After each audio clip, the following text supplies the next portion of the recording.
আপত্তিকর ভিডিও ধারণ করে, যেটা আমার করেছে, এবং সেটার ভিউজ 2.1 মিলিয়ন ছাড়িয়ে গেছে। এবং হঠাৎ মধ্যরাতে এক যুবকের ছবি শেয়ার করে লাইভে অভিনেত্রী তাসনুভা তিশা। সাংবাদিক পরিচয়ে লুকিয়ে আপত্তিকর ভিডিও ধারণ করেছেন বলে অভিযোগ তাসনুভা তিশার। লাইভে এসে তিশা বলেন, এক ব্যক্তির ছবি দিয়ে একটি পোস্ট করেছি। তিনি নিজেকে সাংবাদিক পরিচয় দেন। 4-5 দিন আগে নবাবগঞ্জে বাপ্পি খানের পরিচালনায় একটা শুটিং ছিল, যেখানে অনেক সাংবাদিক উপস্থিত ছিল। লাইভে তিশা বলেন, সাংবাদিক পরিচয় দিয়ে লুকিয়ে বিভিন্ন অভিনেত্রীদের আপত্তিকর ভিডিও ধারণ করেন, যেটা আমারও করেছেন। ভিডিওটির ভিউ 2 মিলিয়ন ছাড়িয়ে গেছে। উনি এই লোক লুকিয়ে বিভিন্ন অ্যাক্ট্রেসদের ভিডিও ধারণ করে, আপত্তিকর ভিডিও ধারণ করে, যেটা আমার করেছে, এবং সেটার ভিউজ 2.1 মিলিয়ন ছাড়িয়ে গেছে। এবং মোটামুটি সেটা অনেক জায়গায় এখন ভিডিওটি নামানোর সত্ত্বেও ডেফিনেটলি মানুষের কাছে এখন অভিযোগ তুলে তিনি বলেন, আউটডোর শুটিংয়ে আমরা যারা অভিনেতা অভিনেত্রী, আমাদের লেপেল পড়ার আলাদা কোনো জায়গা থাকে না, নিজেদের মতো করে পড়তে হয়। আমি খোলা মাঠে শুটিং করছিলাম, সামনে সাংবাদিকরা ছিলেন।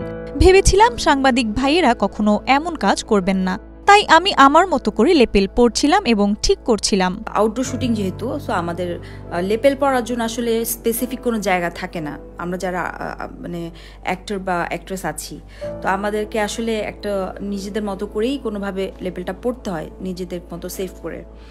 তো সেখানে আমি আউটডোর শুটিং করছিলাম একটা খোলা মাঠে, আর সামনে যেহেতু কোনো পাবলিক ছিল না, আমার সামনেই সেই সাংবাদিক ভাইয়েরাই ছিল। আমি ভেবেছি যে সাংবাদিক ভাইয়েরা তো আসলে কখনো এরকম কাজ করার কথা না। তো সেই জায়গা থেকে আসলে আমি লেপেল পড়ছিলাম আমার মতো করে, এবং লেপেল ঠিক করছিলাম। এবং সেই ভিডিও সে ধারণ করে, ঠিক তখনই সাংবাদিক পরিচয় দেওয়া লোকটি ভিডিও ধারণ করেন এবং কাউসার কিংডম নামের এক পেজে আপলোড করেন।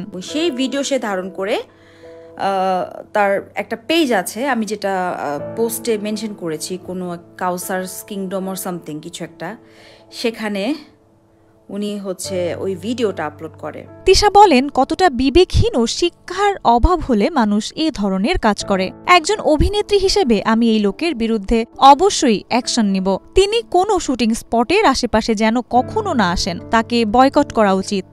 কতটা মানে কি বলবো, বিবেকহীন এবং কতটা শিক্ষার অভাব হলে মানুষ এরকম একটা কাজ করে। তিশা জানান, ওই যুবকের পেজে আরও অভিনেত্রীদের ভিডিও আছে। তিনি বলেন, হয়তো বলার সঙ্গে সঙ্গে আমার ভিডিও নামিয়ে দিয়েছে, কিন্তু তার পেজে শুধু আমি না, আরও অনেক অভিনেত্রীর ভিডিও আছে যেগুলো তিনি লুকিয়ে ধারণ করেছেন।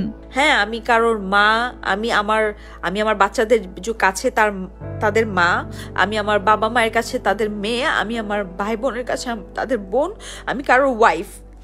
হ্যাঁ, তো আপনারা ট্যাগ দেন, অনেক কিছু বলেন, কমেন্ট করেন, মেনে নিলাম, কিন্তু এই অধিকার কারণ নাই। হ্যাঁ, আমাদের কাজের পরিবেশ যদি এরকম হয়, আমরা যদি কাজের পরিবেশে গিয়ে এগুলা ফেস করি, তাহলে আসলে কিভাবে কাজ করবো বলেন?